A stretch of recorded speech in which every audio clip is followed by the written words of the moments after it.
Gracias, Padre, porque nos permites tener acceso a tu bendita palabra, porque podemos hacerlo con libertad, porque podemos hacerlo también con la responsabilidad que implica, Señor, el hablar de ella.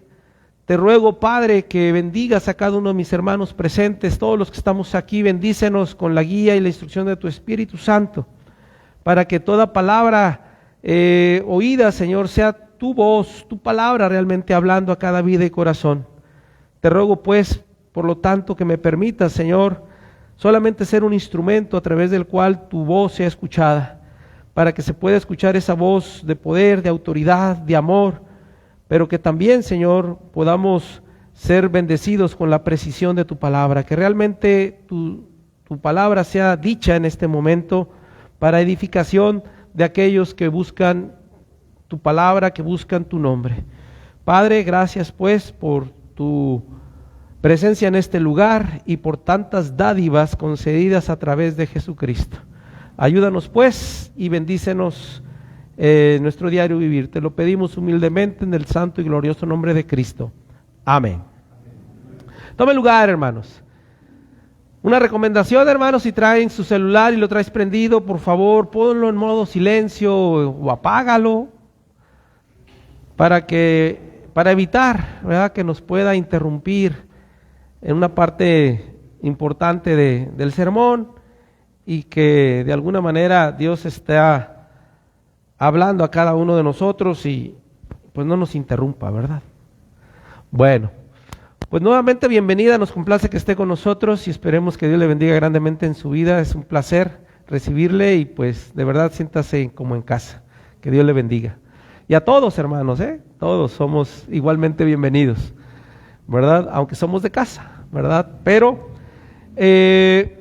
vamos a darle continuidad, hermanos, al tema que estamos tratando. Estamos hablando sobre el camino a un avivamiento permanente. Hemos hablado y compartido, ¿verdad?, acerca de cómo de momento cuando algo nos es novedoso, pues nos es muy atractivo y gustamos mucho de participar o de pues sí, ¿verdad?, de participar en aquello que nos resulta novedoso. Pero ¿qué pasa cuando aquello se va haciendo familiar? ¿Qué va pasando el tiempo? Tal vez empezamos a perder ese ánimo. La Biblia dice que nosotros debemos de mantener nuestro espíritu fervientes, en el sentido de que al conocer a Dios y andar ahora en sus caminos, de repente dijimos al principio es tan grato, tan novedoso, tan especial, que tarde se nos hace el poder estar aquí, poder escuchar y leer la palabra juntos, cantar juntos, convivir en amor cristiano. Pero va pasando el tiempo y como que ese fervor, ¿verdad? La palabra fervor viene de dos palabras, hervor de fe, ¿verdad? Entonces cuando la fe hierve, está uno entusiasta, ¿verdad?, avivado. Pero, pues dijimos, va pasando el tiempo y como que de repente nos vamos apagando. Las verdades de Dios, hermanos, tienen un efecto tan poderoso en nuestras vidas que nos pueden permitir mantenernos en el camino del Señor, pero avivados de manera permanente. Ay, todavía no está. Ahí está. De manera permanente. Que a pesar de las dificultades, que a pesar de cualquier situación, yo puedo mantener ese hervor de fe, ¿verdad? Y que sin importar el tiempo que pueda pasar, yo pueda seguir deleitándome en Dios, gozándome de estar en su camino, de saberme bendecido por conocerlo, por haber recibido tantas y tantas bendiciones. De hecho, el viernes, hermanos, que por cierto les invitamos a participar de nuestro culto de estudio bíblico a las 7 de la noche, en el cual, hermanos, estamos tratando un tema que se llama Asombrados por Dios.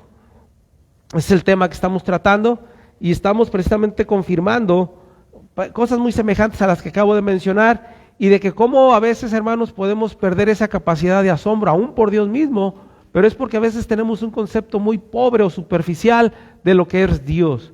Pero cuando nos adentramos, cuando profundizamos y ampliamos nuestro concepto acerca de Dios, el asombro por Dios no termina.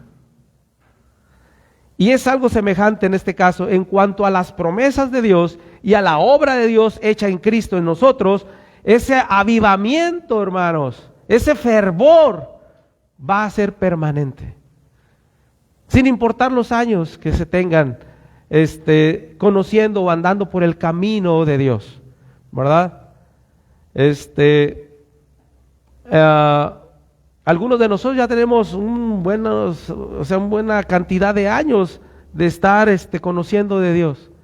Pero sabes, hay un deseo cada día mayor de querer seguir adelante y de querer honrar a Dios con nuestras vidas, porque a mayor conocimiento, hermanos, pues también es mayor el entendimiento y la responsabilidad que tenemos por la verdad que nos es revelada, de hacer las cosas de forma correcta, de una manera en que Dios realmente sea glorificado a través de nuestra vida. Obviamente no siempre lo logramos, somos imperfectos, lo sabemos todos, fallamos, erramos, pecamos, pero al final de cuentas dice la Biblia que Dios tiene en alta estima el que seamos fieles a Él.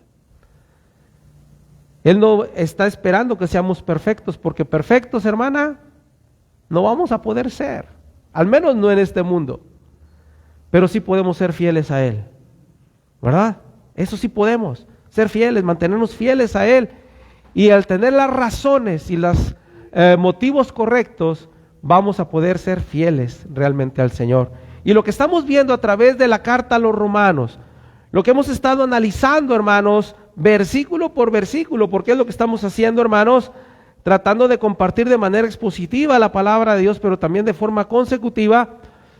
Hemos aprendido, no sé, hermanos, tantas cosas que nos han, espero, ¿verdad?, animado a seguir adelante, y si alguien ha disminuido ese fervor, pueda volverse a encender, ¿verdad? Pueda a seguir hirviendo ahora a través del fuego del Espíritu Santo renovado en nosotros para seguir adelante.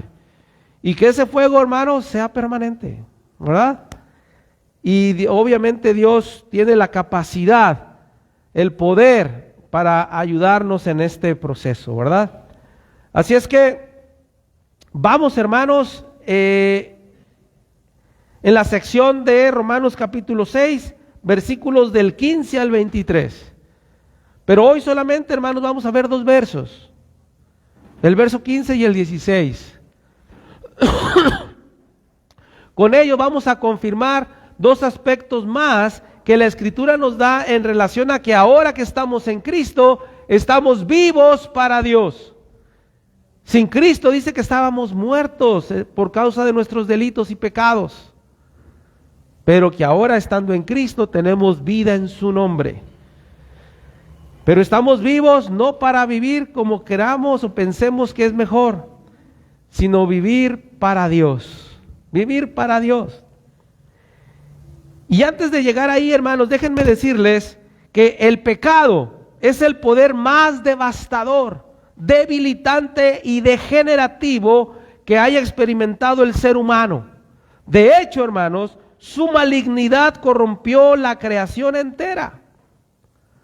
Antes del pecado no había espinas, antes del pecado no había tempestades, antes del pecado no había muerte. Antes del pecado, hermanos, todo era perfecto.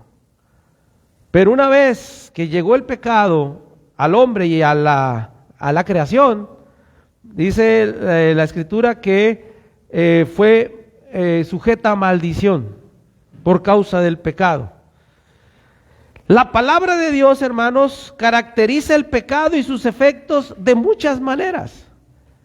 Por ejemplo, se refiere al pecado como algo que envilece y contamina el alma. Así como la corrosión, hermanos, daña los metales. Por ejemplo, ¿quién de ustedes no se ha dañado una puerta de repente de metal ahí en su casa? Una ventana. Aunque a veces hasta decimos tener algunos materiales de, ¿cómo le llamamos? Que no se corroen. Ajá, ¿verdad? De todas maneras, la sal es brava, decimos nosotros, ¿verdad? la sal sigue corroyendo los metales. Bueno, así es el pecado en la vida del ser humano. Lo corroe, lo va pudriendo desde adentro. Porque si te fijas, ¿no? Que de repente se ven algunas cosas como que todo está bien, pero a veces le pegas tantito y ya se desbarató la puerta, la ventana, qué sé yo, ¿no? Porque la forma en que pudre comienza de adentro hacia afuera. Entonces, el pecado es así. Entonces, Pablo se refiere al pecado como aquello que contamina toda carne y todo espíritu. El pecado provoca que el hombre se rebele, que el hombre ignore y que el hombre incluso pisotee la palabra de Dios. Lo hace ingrato. Al negar reconocer a Dios, hermanos, como fuente de toda buena dádiva, a pesar de saciarse y beneficiarse de la provisión divina, el hombre dice: yo lo he logrado, yo por mi trabajo, yo y mi esfuerzo, yo y mi fuerza de voluntad. O sea, cuando dice la Biblia que por Él somos, por Él vivimos, por Él vivimos. Sin Él no podríamos hacer nada. Entonces, el hombre ha tomado las bendiciones de Dios y las ha utilizado para servirse a sí mismo y para honrar a Satanás. Fíjate bien, el pecado ha ejercido un control diabólico sobre las personas porque todo pecado contribuye a los propósitos del diablo. Esto suena como muy fuerte, ¿verdad? Pero te fijas cómo las personas a veces se esfuerzan tanto en su trabajo, ganan su dinero y los vemos desarrollando actividades incorrectas. A veces la gente utiliza ese dinero para utilizarlo para adicciones. O sea, realmente las mismas bendiciones de Dios, o que Dios nos provee de bendiciones, muchas veces los seres humanos han usado dichas bendiciones, pero para satisfacer los propósitos del diablo. Suena fuerte, dijimos, pero es así. Déjenme decirles que todo pecador no redimido es un hijo espiritual del diablo, aunque el diablo le ha prometido satisfacción a través del pecado. La verdad es que solo lo ha llenado de miseria, de frustración y de desesperanza. Recordando precisamente en Edén, ¿qué le prometió Satanás a Eva? Que sería como Dios. Y una de las ironías más grandes de esto, hermanos, es que ella ya era como Dios. No era Dios, evidentemente, y nadie va a poder ser Dios más que Dios, pero ella ya era como Dios. ¿Y qué produjo solamente a través de ir en contra de la palabra de Dios? Desesperanza, frustración, vergüenza, sufrimiento, muerte. Lo que Dios dijo, ¿verdad? El día que coman de ese fruto, ese día moriréis. Y ella, sin darse cuenta, junto con Adán, murieron espiritualmente. Hubo muerte espiritual, una separación espiritual entre ellos y Dios por causa del pecado, la cual dice reinó hasta Jesús, ¿verdad?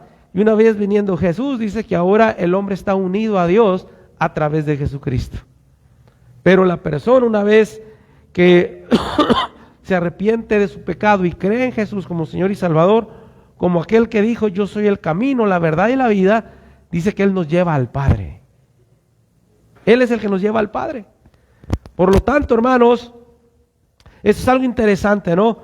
Y lo planteo, hermanos, porque para poder tener en mayor y mejor perspectiva el que estamos vivos para Dios, no muertos por causa del pecado, podemos decir que el pecado ya lo experimentamos, sabemos cada uno de nosotros el alcance que tuvo en nuestra propia vida, a qué niveles nos hizo llegar o degradarnos, cada quien en su forma y cada quien sabe cómo, pero podemos confirmar que el pecado lo único que ha traído es cosas malas, terribles a nuestra vida, y lo que podemos ver es que el mundo entero está sufriendo terribles males por causa del pecado.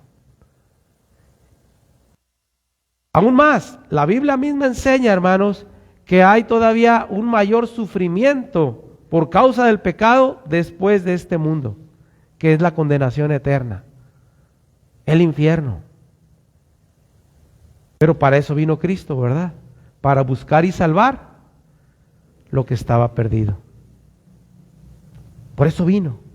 Yo que estaba perdido, condenado por causa de mi pecado, Cristo vino para rescatarnos, ¿verdad? Y llevarnos a una vida distinta, ¿verdad? O realmente a tener vida en Él.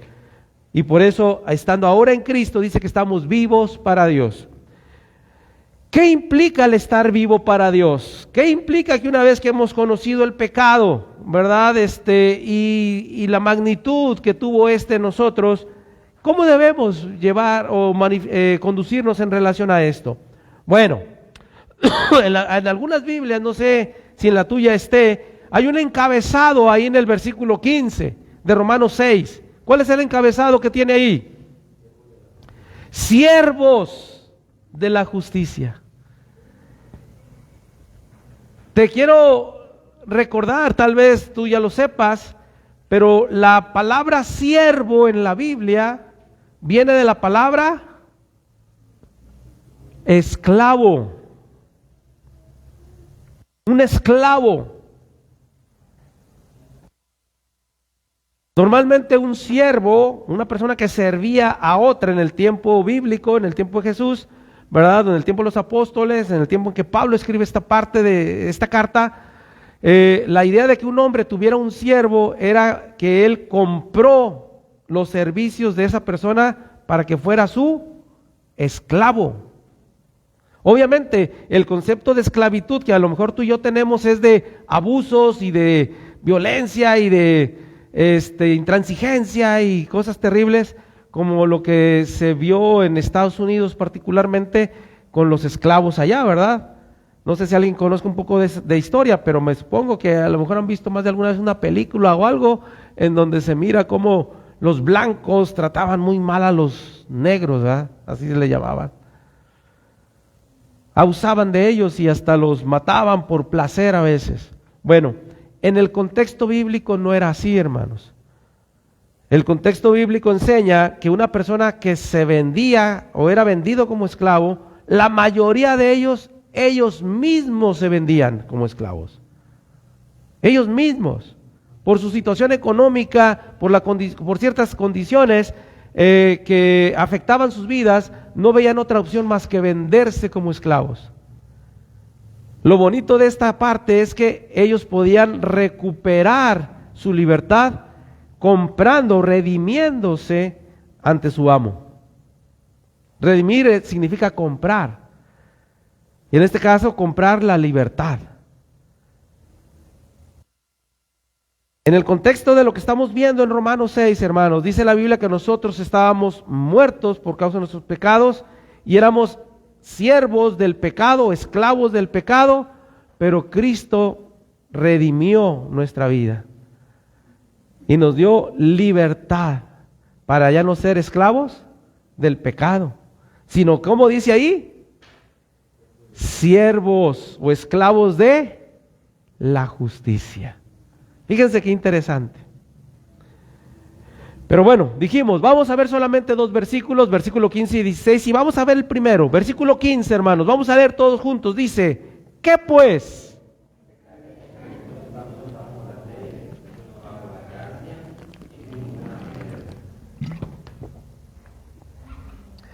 Pablo está hablando a creyentes, personas que ya pasaron de muerte espiritual a vida espiritual, que estando en una vida de ignorancia en relación a su pecado, a sus conductas, que ofendían, desagradaban, deshonraban a Dios, ahora estaban conociendo a Dios, conociendo la voluntad de Dios, la palabra de Dios a través, ¿verdad?, del apóstol Pablo, quienes habiendo escuchado las palabras del evangelio y que en Cristo había perdón y vida eterna, dice que a ellos les empieza a tratar de ayudar en su formación espiritual y les dice, ¿qué pues? Pecaremos porque no estamos bajo la ley. Y esto en contexto del versículo 14. ¿Se acuerdan? El 14 dice, porque el pecado no se enseñoreará de vosotros, pues no estás bajo la ley, sino bajo la gracia. Una de las cosas que tenemos que dejar claras, hermanos, es que el creyente debe saber y creer que ahora en Cristo vive en la gracia de Dios. El creyente ahora vive en la gracia de Dios. ¿Qué dijimos que significa la palabra gracia? El regalo inmerecido. El regalo inmerecido de Dios es Cristo. Que a través de Jesús nosotros tenemos perdón y vida eterna. Bueno, tú debes como creyente saber y creer que ahora debes vivir bajo ese regalo inmerecido. O sea, bajo la idea de ser ahora un hijo de Dios, un creyente, en otras palabras, un siervo de la justicia, como dice ahí en el subtítulo, ¿verdad? ¿Y qué es la justicia? ¿Se acuerdan? La justicia tiene que ver con todo aquello que es bueno, correcto y verdadero delante de Dios. No delante de ti, no, delante de Dios. Por eso dice en otra parte, busca primeramente el reino de Dios y su justicia. No la justicia humana o no lo que a ti te parezca justo. No, la justicia de Dios. ¿Y dónde está expresado eso? En las Escrituras, en la Biblia. Entonces, Pablo, déjenme decirles que Pablo comienza este verso 15 con la pregunta, ¿qué pues? Esta expresión, dicha de otra forma, sería, ¿qué significa esto? O sea, ¿qué significa que estoy bajo la ley? Sino que estoy bajo la gracia de Dios. ¿Qué significa? ¿Qué pues? O sea, ¿qué significa? Que puedo pecar. Fíjate la pregunta que dice. ¿Puedo pecar entonces porque no estoy bajo la ley, sino bajo la gracia de Dios? O sea, sobre ese regalo inmerecido de Dios en Cristo, que es mi perdón y salvación. Entonces, ¿puedo pecar? ¿Qué dice Pablo? De ninguna manera. O sea, 1000 veces no. Absolutamente no es así. O sea, la gracia de Dios nunca es una licencia para pecar o para portarte mal. ¿Cuántas personas a veces por cuestión del concepto pobre que tengan de la gracia de Dios, piensan que de alguna manera pueden hacerlo malo y que al cabo Dios me perdona si le pido perdón? Teóricamente dicho es correcto, pero en términos prácticos, hermanos, es una señal de ingratitud y de ignorancia en cuanto a la gracia de Dios. Porque después de haber sido rescatados de nuestra vana manera de vivir y sabiendo lo terrible que es el pecado, ¿cómo voy a querer yo volver atrás hacia las consecuencias propias del pecado? ¿Qué hizo el pecado en tu vida? Caos, dolor, sufrimiento y cosas que a veces ignorábamos, como estar separado de Dios y condenado sin saberlo. ¿Cuántas veces hemos tratado de compartir del Evangelio con una persona y a veces le hemos abordado con una pregunta diciéndole, si tú mueres hoy, ¿a dónde crees que vas a ir? ¿Y qué respondías tú también? ¿Sí decíamos que el infierno? ¿Sí decía, hermano? Bueno, buena respuesta, por cierto. Mucha gente dice, es que eso nadie lo puede saber. Es que según cómo me haya comportado. Tiene que ver mucho con mis obras. O sea, mucha gente tiene la idea, ¿verdad?, de que eso no se puede saber. Pero la Escritura dice que se puede saber o no se puede saber. Sí. Pero nosotros, estando en nuestro estado de ignorancia, vamos a decir, de la palabra de Dios, tal vez lo pensábamos incluso así, lo creíamos así, que nadie lo sabía. Yo no sabía si yo iba a ir al cielo o no. A lo mejor tenía cierto deseo y una leve esperanza de poderme ir al cielo. Pero algunos hasta creíamos que nos íbamos a ir al infierno, ¿verdad? Ya dijo mi hermano Félix. Pero en realidad había una incertidumbre. No sabíamos en realidad qué iba a suceder con nosotros. Ese fue parte del efecto del pecado en nosotros sin darnos cuenta. Un estado de ignorancia y en esa ignorancia no sabíamos que estábamos condenados. La Biblia dice que la paga por el pecado es la condenación eterna. ¿Y quién ha pecado? Todos. Y si todos hemos pecado, todos estamos condenados. Pero para eso vino Cristo, ¿verdad? Para liberarnos de la condenación. Por eso dice que el que cree el Hijo, que tiene vida eterna. Cuando la persona realmente entrega su vida a Cristo en arrepentimiento y fe, tiene vida eterna y no irá a condenación, dice, porque ha pasado de la muerte a la vida, de la muerte eterna a la vida eterna. ¿Quién hizo ese traspaso de vida, de muerte a vida? Cristo. Entonces, ¿cómo voy yo a pecar después de saber todo lo que, las consecuencias que trajo el pecado a mi vida? Pablo dice, ¿qué pues? ¿Ya estás bajo la gracia de Dios? ¿Reconoces que has sido perdonado? Sí. ¿Reconoces que tienes vida eterna en Cristo? ¿Lo crees de todo corazón? Sí. Entonces, ¿qué pues? O sea, ¿qué significa esto?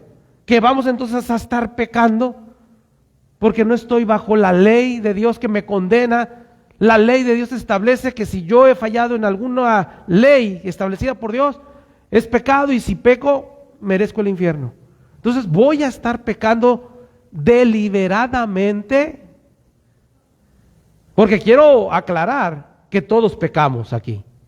Bueno, yo sí, no sé ustedes. Yo les veo la aureola aquí a todos. Bueno, a casi todos. Pero el punto, ¿qué es? Que sí pecamos. Pero ¿eres esclavo del pecado? ¿El pecado se ha enseñoreado de ti? ¿El pecado reina? ¿Qué vimos la semana pasada? ¿No reine pues? El pecado ya no reina en un creyente. Sí nos hace pecar, o sea, nuestra condición natural pecaminosa nos lleva a pecar, pero ya no a vivir en el pecado. Por ejemplo, vamos a ponerlo en perspectiva, ¿no? Yo puedo lavar mi coche, pero eso no me hace un lavacoches, ¿verdad? O sea, yo no vivo de lavar coches. Simplemente, ¿qué? Lavo mi coche, ¿verdad? Para ahorrarme lo del lavacoches, ¿no? Pero bueno, el punto es que yo puedo lavar mi coche, pero eso no me hace un lavacoches. Que no tiene de malo lavar coches, ¿eh? Es claro, es un trabajo muy digno, por cierto. Como cualquier otro trabajo, ¿no? Pero lo que voy es que yo lave mi coche no me hace un lavacoches. El que yo peque, ¿verdad? No me hace vivir en el pecado.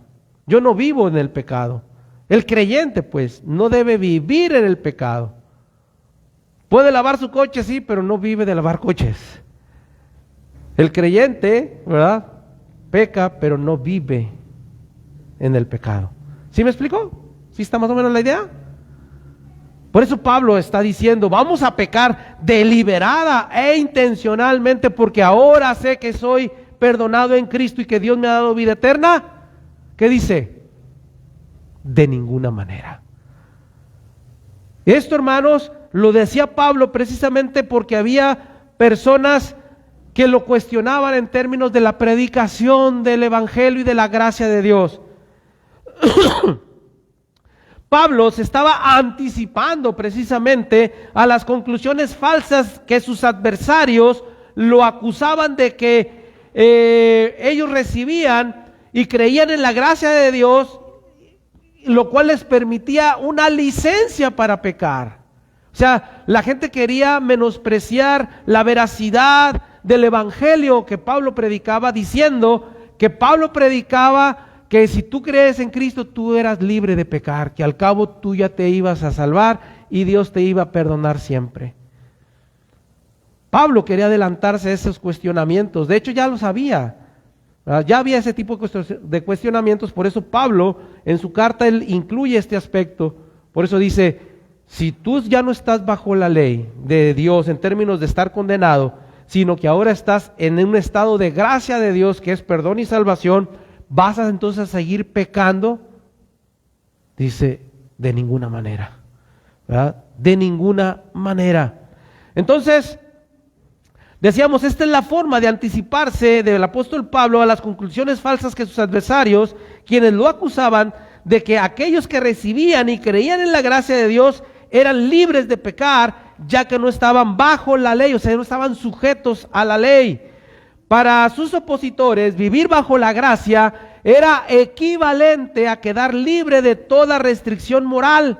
Decían que Pablo decía que era necesario, que no era necesario obedecer la ley de Dios, ya que la gracia de Dios en Cristo les permitía hacer todo lo que les placiera. Pero eso decían los adversarios de Pablo. Como a veces, ¿has escuchado de gente que dice que nosotros decimos o hacemos cosas totalmente contrarias de las que realmente nosotros creemos y hacemos? Sí, ¿verdad?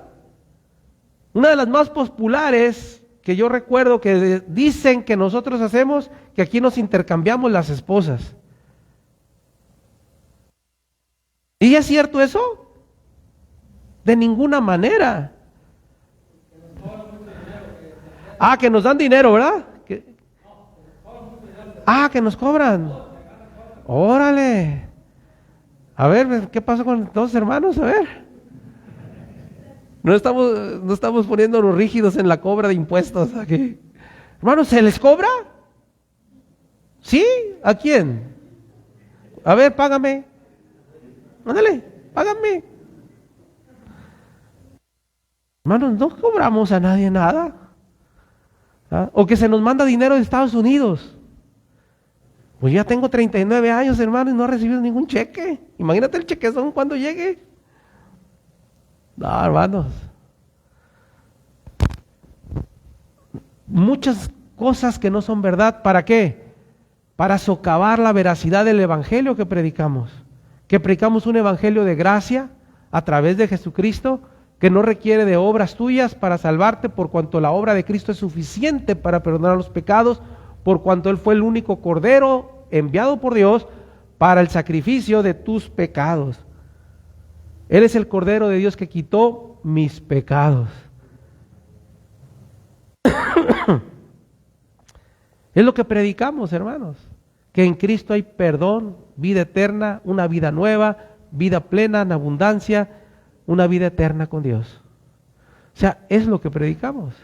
Pero es lo que dice la Biblia, no estamos nosotros inventándonos nada. Entonces, Pablo hablaba de esto precisamente, entonces decía, sí, entonces si ya te eres salvo, ya te vas a ir al cielo, entonces peca pues. No, si no se trata de pecar. La Biblia enseña que aquel que ha recibido la gracia de Dios, para el creyente se le abre una puerta a la santificación. O sea, una vida de un constante apartarse del pecado. Eso significa santificación, ¿verdad? Apartado del pecado, separado del pecado. ¿Y cómo me separo del pecado? Obedeciendo a Dios de corazón. Porque no se trata nada más de obedecer, se trata de hacerlo de corazón. Y el que me santifica, ¿quién es? Dios, a través del Espíritu que mora en mí. O sea, eso es. Por eso Pablo, hermanos, quería que todo creyente tuviera claro, que supiera y creyera que ahora vive en la gracia de Dios, a pesar de que había quienes estaban desacreditando la gracia de Dios, haciéndola ver como una licencia para pecar. De hecho, hay muchas personas que hoy en día hasta nos pueden decir así, ¿no? ¿Cómo así tan fácil, ya que dices tú que Dios te perdonó y te dio vida eterna? ¿Cómo así nomás tan fácil? Pues puedes vivir y hacer lo que se te dé en gana, que al cabo te vas a salvar. Pero lo que la persona no logra captar es que aquel que ha recibido este regalo tan maravilloso del perdón y la vida eterna, ahora es un siervo ¿de qué dijimos? De la justicia. Una persona que busca hacer lo bueno, correcto y verdadero delante de Dios, en base a lo que Dios nos ha enseñado a través de su palabra. ¿Sí me explico? Esto es lo que está diciendo Pablo, ¿verdad? Déjenme decirles que la doctrina de la gracia siempre ha sido objeto de una falsa acusación, y debido a que es un malentendido común, aún por algunos cristianos, Pablo vuelve a dar una respuesta un poco distinta. la doctrina de la salvación por gracia, que obra exclusivamente a través de la fe y totalmente aparte de la salvación por obras, es lo más alejado de una licencia para pecar, ya que se contradice, y esto es un absurdo lógico, algo lejos de lo moral y la verdad de lo espiritual. O sea, como una persona que fue librada del pecado, entonces ahora ya eres libre de pecar. ¿No te parece un absurdo? Si por el pecado por causa del pecado estuve separado de Dios, condenado, ¿cómo Dios ahora a través de su gracia me puede decir, ya te salvé, ahora sí, peca con libertad? O sea, es un absurdo total. Y es lo que Pablo quería confirmarles a los creyentes de Roma, porque obviamente estaban siendo atacados por este tipo de personas que desmeritaban la gracia de Dios. Y a veces la gente puede sentirse avergonzada de creer en estas palabras, en la palabra de Dios, porque la gente se burla de nosotros. Pero yo no puedo avergonzarme, ni mucho menos desistir, ¿verdad?, por lo que la gente haga o no haga de la palabra de Dios. Dijimos, el hombre en su pecado, ¿qué hace? Ignora, contradice y se rebela contra la palabra de Dios. Y el hecho de que se burle o desacredite lo que yo creo en base a la palabra de Dios no debe afectar mi fe. Vaya, no debe afectarte en cuanto a creer lo que Dios dice. Porque ¿quién te va a juzgar el día del juicio, hermano? El Señor, ¿verdad? ¿Bajo qué argumento te va a juzgar Dios? ¿Ande? Bajo la verdad de su palabra. ¿verdad? Él va a tomar por referencia su propia palabra. Dice, mis palabras juzgarán a los hombres. Y si yo desecho la palabra de Dios, imagínate bajo qué argumento entonces voy a presentar ante Él. Mi ignorancia, mi intuición, el que no quise creer porque la gente se burlaba, porque la gente menospreciaba, porque, o sea, yo prefiero, ¿verdad? Y una persona que ha creído prefiere, decía el apóstol Pablo, no me avergüenzo del evangelio, porque es poder de Dios para salvación a todo aquel que cree. ¿Tú has creído en la palabra del evangelio? Si has creído, dice la Biblia, que has tenido o has recibido de parte de Dios salvación. Pero ¿quién la merece? ¿Quién la merece? Nadie. Yo hasta este día y toda mi vida en esta tierra voy a merecer el infierno. Todo el tiempo, hermanos. Pero gracias a Dios que Él no me da lo que merezco, sino que en su amor y su bondad me ofrece en Cristo perdón y vida eterna. Y lo que Dios me pide es que yo crea. ¿Y sabes qué he hecho? He creído. ¿Qué has hecho tú? ¿Qué has hecho tú? ¿Realmente has creído de todo corazón?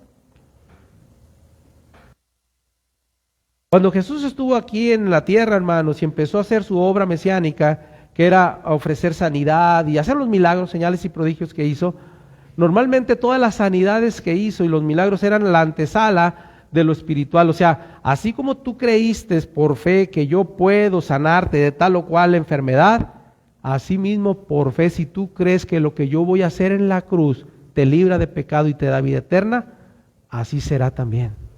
¿Te fijas? ¿Te has dado cuenta de ese detalle?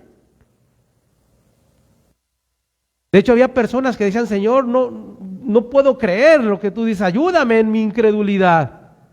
Porque el Señor decía, ¿tú crees que yo puedo hacerlo? ¿Que puedo sanar a tu hijo? ¿Que puedo hacer tal o cual milagro? ¿Tú crees que yo puedo? Y esa es la pregunta, ¿tú crees que Jesús puede perdonarte? ¿Que Jesús puede salvarte? Creo, Señor, conforme a tu fe.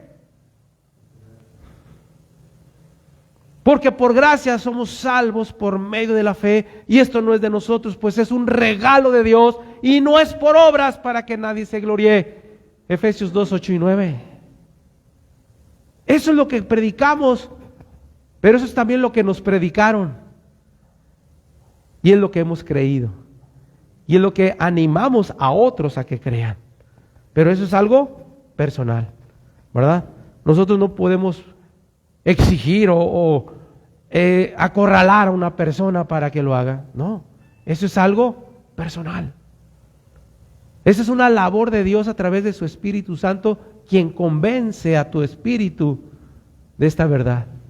Cuando alguien es convencido por Dios, es cuando uno se postra delante de Dios, le pide perdón en arrepentimiento genuino de sus pecados y declara a Jesús como su Señor y su Salvador.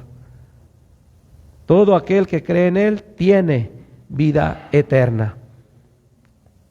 Entonces, el propósito de la gracia de Dios es libertar al hombre del pecado. ¿Cómo entonces puede concebirse que la gracia justifique el hecho de continuar en el pecado? Evidentemente que no. La gracia no solo justifica, fíjate bien en esto, la gracia de Dios no solo justifica, sino que también transforma a la persona. La gracia de Dios transforma a la persona. Una vida que no da evidencia de transformación moral y espiritual es porque no ha sido perdonado y no ha sido salvado. ¿Y por qué una persona ante Dios no sería perdonada o salvada? Porque no cree. No porque Dios no quiera, o Dios lo rechace, o Dios lo ignore. Es porque la persona no ha creído. De hecho, retomando otra vez lo que decía de los milagros, mucha gente que no recibió los milagros fue ¿por qué? Por causa de su incredulidad. Porque no creyó que Jesús podía. Es más, que Jesús era el Mesías prometido para ofrecer esa sanidad. Y sucede lo mismo con la salvación, con el perdón de los pecados. Si tú no crees, pues no. No puede ser así porque no crees, no porque Dios nos desecha o Dios nos ignora. Por eso, un creyente debe saber y creer que vive en la gracia de Dios. Si estoy en ese regalo inmerecido, este regalo está expresado en Juan 3:16. Yo creo que todos lo sabemos, ¿no? ¿Qué dice Juan 3:16? Porque de tal manera amó Dios al mundo que ha dado a su Hijo unigénito para que todo aquel que en Él cree no se pierda, mas tenga. Ese es el Evangelio. Y esa es la gracia de Dios, el regalo inmerecido que Dios amó al mundo entregando a su Hijo para que yo, creyendo en Él, no me pierda, sino que tenga vida eterna. Y yo te pregunto, ¿tienes vida eterna? ¿Tienes perdón de tus pecados? Si no es así, ¿qué necesitas? Creer realmente en Jesucristo. Es lo único. No hay obra que tú y yo podamos hacer para merecer algo. Ya dijimos, ¿qué merecemos? El infierno, el castigo de Dios, la ira de Dios, la ira justa de Dios sobre nosotros. Pero Él ha querido mostrar su amor para con nosotros, que a pesar de ser pecadores, Cristo murió por nosotros. Romanos 5:8. Eso es. Lo segundo, versículo 16, hermanos. Romanos 6:16, ¿qué dice? ¿No sabéis?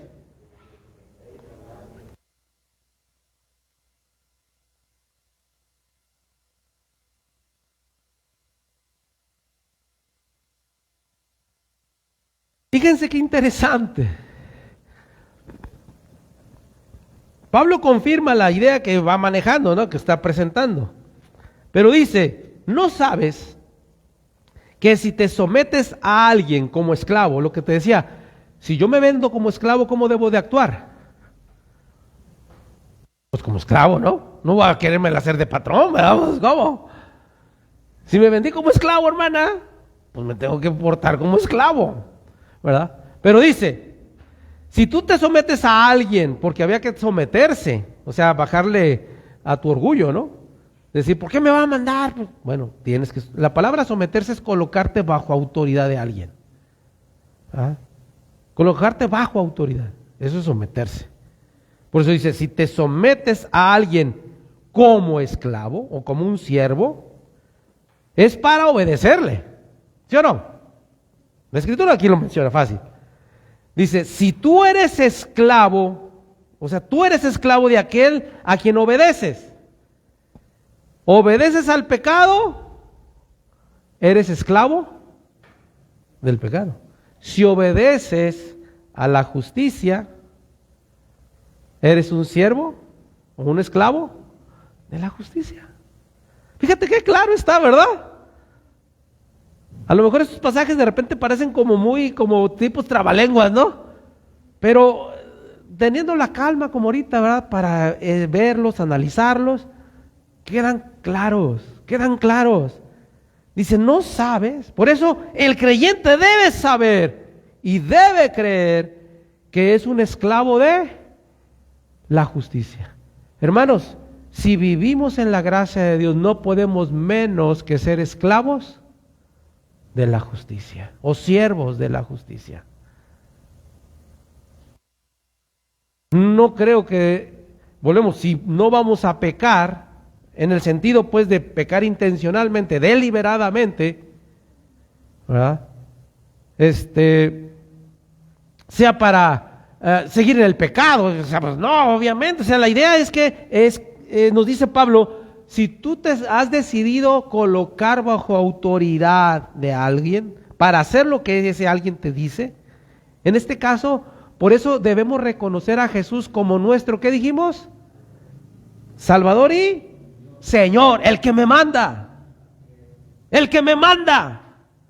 Yo me voy a someter a Él para poder ser un siervo de la justicia. Voy a ser un esclavo de Jesucristo. Que de hecho, hermanos, ¿cómo Pablo se refería a sí mismo? ¿No se refería a él como un esclavo de Jesucristo? ¿Cómo se referían los demás apóstoles?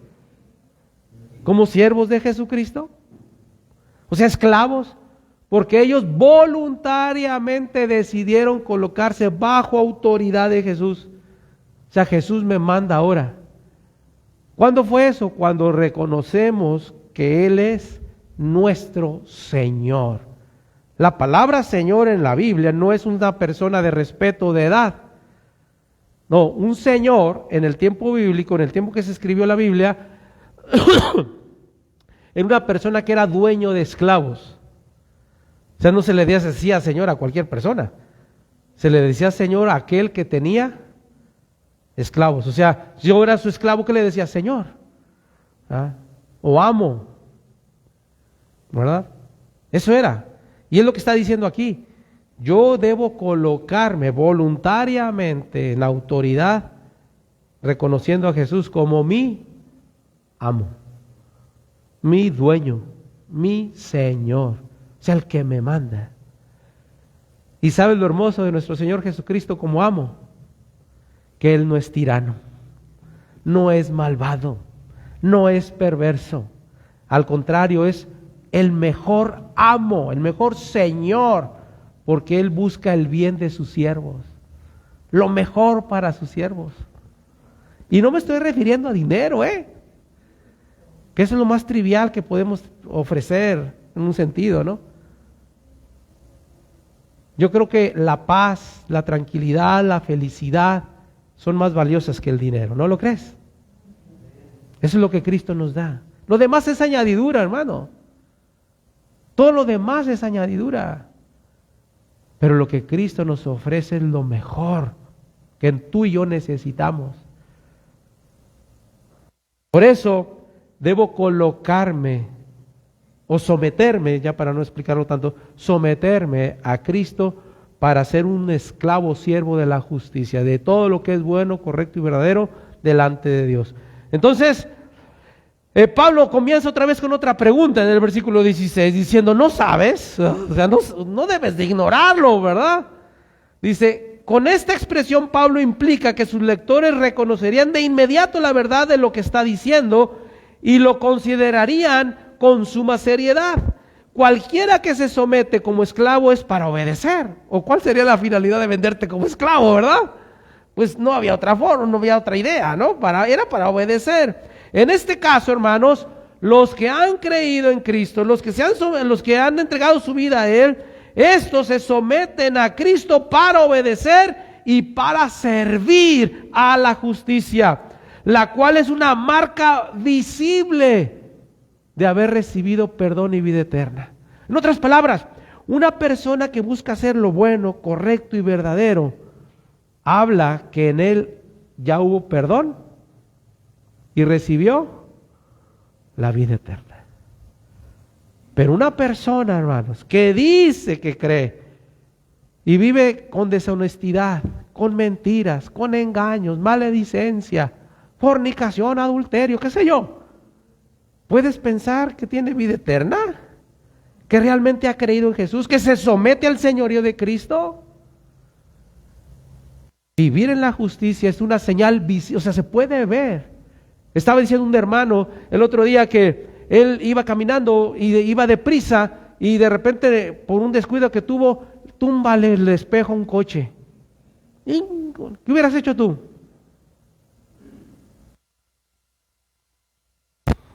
Nadie me vio, vámonos. ¿Verdad? Pues mal hecho, hermano. El hermano, ¿sabes qué hizo? Agarró el espejo, se lo puso ahí por encima del coche y le puso, ¿sabes qué?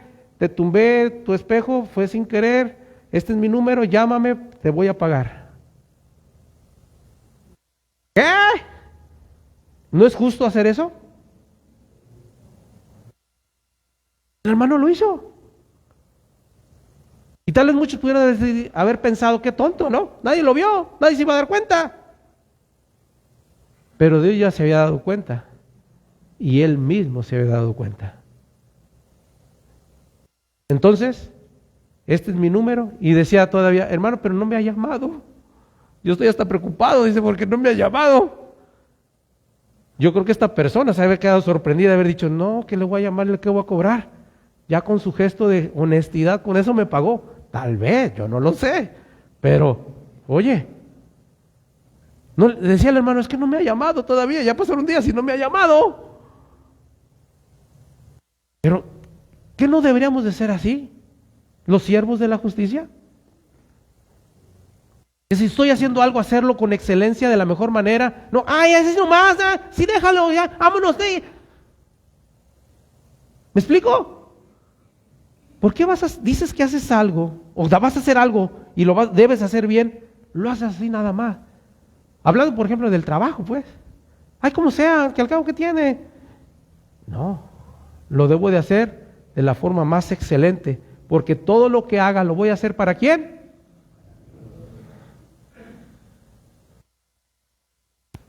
Eso es lo justo, o sea, lo correcto, bueno y verdadero. En tu matrimonio, tu familia, todo, hermano, todo lo que es tu vida, tu ser, un siervo de la justicia. Actúas con justicia, con rectitud, con honorabilidad. Es lo que está diciendo Pablo. En vez de pensar que tengo licencia para el pecado, como decía el versículo 15, lo que tengo es ser como un esclavo, o sea, alguien que ha decidido obedecer voluntariamente a todo lo que el Señor considera justo hacer. Wow. ¿Qué piensas de eso, hermano? Por eso estoy hablando aquí, que esta es una marca visible de que en verdad ha sido perdonado y de verdad tiene vida eterna. Claro, hermanos, la presencia de Dios está en él, por eso se conduce de esta manera. Hermanos, un verdadero creyente es una nueva creación. Dice Pablo, el que está en Cristo, nueva criatura es. Bueno, es una hechura de Dios que vive buscando cumplir con la voluntad divina. ¿Y cómo lo hace? Sometiéndose voluntariamente en obediencia al que le dio vida, habiendo estado antes muerto. Si yo antes estaba muerto por causa del pecado y vivía en el pecado, ahora que soy vivo por Dios y para Dios, voy a ser un siervo de la justicia. Qué tremendo, ¿no, hermanos? Y eso son la transformación que hace la gracia de Dios. Por eso dije que la gracia de Dios transforma. Si yo era deshonesto, desobediente, rebelde, infiel, ahora estando en Cristo, soy otra persona. Por eso a veces cuando hay personas que llegan a una iglesia cristiana y están en una iglesia y se siguen portando mal, la gente tiene una mala opinión de la iglesia, ¿verdad? A veces las personas nos han dicho, por causa de ciertas personas, que somos una bola de hipócritas. Sí, es cierto, nos han dicho así. Pero es que a veces nos quieren cortar a todos con la misma tijera, pues. Y puede ser que haya 2, 3, 4, 5, 10, 20. Puede ser que haya algunos de los que estamos aquí que estamos actuando con esa dualidad. Pero ¿qué está diciendo Pablo? Si tú realmente has recibido la gracia de Dios, no es para que te portes mal, sino es para que obedezcas a Dios como un esclavo para hacer lo que es correcto. ¿Sí está claro? Bastante claro. Ahora, esto no lo puedes hacer con tus fuerzas, hermano. A veces creemos que tenemos demasiada fuerza de voluntad para hacer los cambios por mí mismo. Tú no puedes, tienes que rendirte a los pies de Cristo cada día, todos los días. Acuérdate, el que quiera seguirme, niéguese a sí mismo, tome su cruz cada día y sígame. Yo tengo que ir cada día a la presencia de Dios para que me habilite, me capacite, me fortalezca para poder vivir en justicia. Porque yo no puedo hacerlo con mis fuerzas. Mi humanidad me lleva a rebelarme contra Dios, a hacer lo malo, pero sometido a Dios, en dependencia a Él, cada día es posible hacerlo. No en perfección, pero sí en fidelidad. Amén. Sí, en fidelidad. Entonces, este verso confirma, hermanos, que nadie, fíjate, dentro de otras cosas que podemos ver en este texto, es que nos dice que nadie es dueño de su propia vida. O bien eres esclavo del pecado, o bien eres esclavo de la justicia. Pero a fin de cuentas te sometes a alguien. Y aquí nos lleva a tener que tomar una decisión. ¿A quién te quieres someter? ¿Al pecado para la injusticia? ¿O a Dios para vivir en justicia? Tú vas a decidirlo. Nadie te va a exigir aquí. Como también no cobramos nada. Ya dijimos, ¿verdad? Aquí también no te vamos a exigir. ¿Quién te va a exigir? ¿Quién va a estar ahí al pie? A ver, haz esto. No.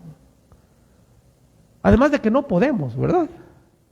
No queremos tampoco.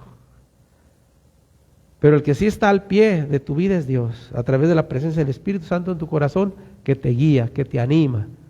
Por eso es el Paracleto. Es aquel que te apoya y te ayuda.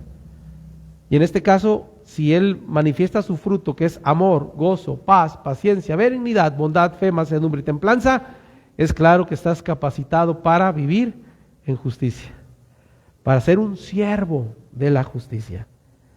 Entonces, aunque el hombre no acepte, nadie controla su vida. Esto es un engaño del diablo introducido en la humanidad desde la caída, ¿verdad? De que tú eres el dueño de tu propia vida y tu propio destino. Y que no, el problema es que si te sometes al pecado, vas a obtener las consecuencias del pecado. Y la paga por el pecado fue, es y será siempre muerte, sufrimiento, dolor, perdición. Pero, hermanos, someterse a Dios siempre es vida, plenitud, felicidad, alegría, bendición. O sea, ¿qué te parece si no te sometes a Dios para ser un siervo de la justicia? En tu casa, en tu trabajo, en la calle, con conocidos, con desconocidos. Hagámoslo así. Al final de cuentas te vas a someter a alguien. Prefiero someterme a Dios, ¿verdad? Al Señor Jesús, para que Él sea quien controle mi vida. Termino. Muchas personas se oponen y no quieren someterse a Cristo porque tienen miedo de verse en la necesidad de renunciar a sus libertades y sus derechos. No es que si yo me hago cristiano, me hago ahí de esa religión, me van a prohibir cosas. ¿Cuántas cosas te hemos prohibido, hermano Cuco? Acuérdate. No, aquí no hay prohibiciones. Se nos enseña a través de la palabra la voluntad de Dios y tú debes decidir seguirla si quieres. La cosa aquí es que si tú eres una persona perdonada y salvada, dice que Dios produce en ti el querer como el hacer por su buena voluntad. Tú quieres andar en la verdad, quieres andar o vivir haciendo lo que es correcto, ser un siervo de la justicia, pero nadie te obliga. No estamos prohibiendo, fíjate, ni Dios le prohibió a Adán y Eva. ¿Dios le prohibió a Adán y a Eva comer del fruto? ¿O les enseñó que si comían del fruto iban a morir? Les hizo una advertencia, pero no una prohibición. Dios no prohíbe, Dios advierte. Y dice, aquí pongo delante de ti dos caminos, el de la vida y el de la muerte, la bendición y la maldición. Escoge. ¿Sí o no? Eso es lo que ha hecho Dios. Pero cuánta gente ha malinterpretado este sentir de Dios en que es que ahí prohíben. Dios prohíbe. ¿Dios? ¿Cuándo? Dios nos enseña, pero tú decides. ¿Cierto? Así es que es necesario que el creyente retome el sentido correcto y original tanto de la gracia para que no sienta que es libre de pecar, como el de someterse para que pueda ser un fiel siervo de Jesucristo. Que tenga sincera fidelidad a Cristo. Pero esto se debe retomar. ¿Sabes por qué? Porque se ha enseñado hoy en día mucho de que tú eres cristiano y tú puedes vivir como tú quieras, que al cabo el amor de Dios es tan grande que Él no te castiga, que Él no condena a nadie al infierno. Hay tanta falsa enseñanza que no es bíblica, que ha llevado a muchos a ser muy ligeros en sus conductas, creyendo que son cristianos cuando no muestran que lo son. Como hay cristianos que maldicen, se emborrachan, ¿eso es de un cristiano? ¿Eso de qué habla? De que está esclavo o sometido al pecado. Pero hermanos, el que vive para Dios se somete para vivir en justicia. Que Dios les bendiga.